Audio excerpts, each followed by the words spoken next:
Desde a década de 70, os fungos eles são classificados como um reino próprio e têm características bem diferentes dos outros seres vivos. Apesar disso, tempos atrás eles eram classificados como plantas, mas estudos atuais demonstram que eles são muito mais parecidos com animais do que com plantas. Dá uma olhadinha.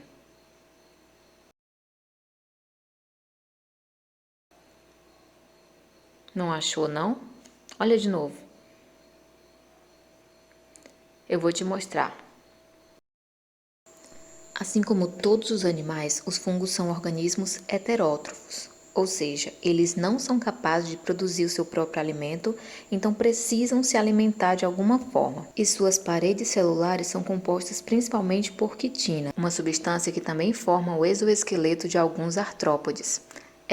O exoesqueleto, justamente essa cutícula resistente mais flexível que cobre o corpo de alguns animais e que podem até ser trocados por alguns deles. Os fungos eles podem ser encontrados em todos os ambientes, sejam eles terrestres ou aquáticos, e podem ter vida livre ou serem parasitas. Alguns exemplos de fungos são bolores, cogumelos, orelhas de pau e leveduras.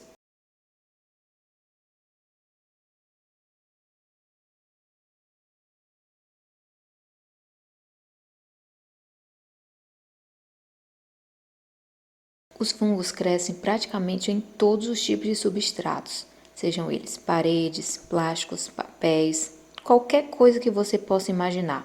A nutrição deles ocorre pela liberação de algumas enzimas sobre os substratos e depois é feita a absorção de pequenas moléculas que vão sendo liberadas. Algumas leveduras conseguem utilizar a glicose, que é o açúcar presente nos alimentos, para produzir álcool etílico e gás carbônico, um processo denominado fermentação alcoólica. Apesar de serem bebidas bem diferentes, tanto o vinho quanto a cerveja passam por esse processo.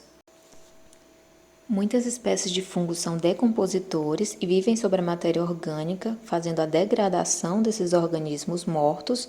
Algumas delas também são parasitas e outras vivem em mutualismo com outros seres vivos. Como exemplo, podemos mencionar os líquens, que são associações entre os organismos fotossintetizantes, que podem ser algas, e os fungos. Nessa associação, o fungo ele é chamado de micobionte e o organismo fotossintetizante é chamado de fotobionte. Nessa relação mutualista, ou seja, onde os dois ganham, a alga fornece aos fungos substâncias orgânicas vindas da fotossíntese e o fungo, por sua vez, fornece micronutrientes e proteção às algas. Outro exemplo de associação mutualista são as micorrizas.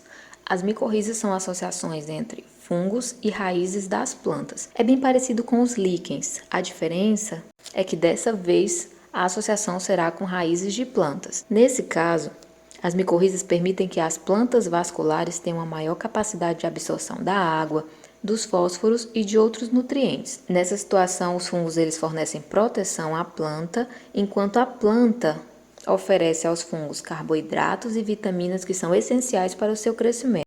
Os fungos eles também têm uma importância muito grande para a economia, sendo utilizado também diretamente na alimentação, como é o caso do champignon e das trufas. Mas tem uma diferença. Você provavelmente já comeu uma pizza com champignon, mas as trufas, meu amigo, elas estão na lista dos 10 ingredientes mais caros do mundo. Você sabia que 1 quilo de trufa pode custar até 3,6 mil reais? Isso porque ela não pode ser cultivada, ela cresce espontaneamente próximo de algumas raízes das árvores e somente em algumas regiões do mundo. Além disso, os fungos eles também têm uma importância bem relevante na produção de antibióticos. Já ouviu falar em penicilina? A penicilina é um medicamento fabricado graças a um fungo chamado penicillium, que é responsável pela produção de penicilina, um dos principais antibióticos utilizados para combater as principais doenças bacterianas que acometem os seres humanos. Muitas espécies de fungos são verdadeiras pragas, causando impactos enormes na agricultura e, consequentemente, na economia. Eles também podem provocar doenças em animais, isso porque eles conseguem liberar algumas substâncias que são tóxicas, então, automaticamente, quando você ingere um alimento que está contaminado por um fungo, você pode acabar adquirindo uma intoxicação. Com relação à classificação, os fungos eles podem ser divididos ainda em 4 grupos: basidiomicetos, ascomicetos, zicomicetos e quitridiomicetos. Os basidiomicetos constituem um grupo. Os basidiomicetos são aqueles fungos que têm o que a gente chama de corpo de frutificação, ou seja, aqueles mais comuns que a gente costuma ver. Os populares cogumelos. Os ascomicetos, por sua vez, eles se caracterizam por formar a estrutura reprodutiva em forma de saco. Além disso, eles são os principais responsáveis pelo apodrecimento dos alimentos. Já os zigomicetos, eles não formam corpos de frutificação. A maioria das espécies vive no solo, sobre restos de animais ou plantas. E os quitridiomicetos têm como principal característica a presença de um flagelo em algum estágio do seu ciclo de vida. Eles são encontrados parasitando plantas, protozoários e animais.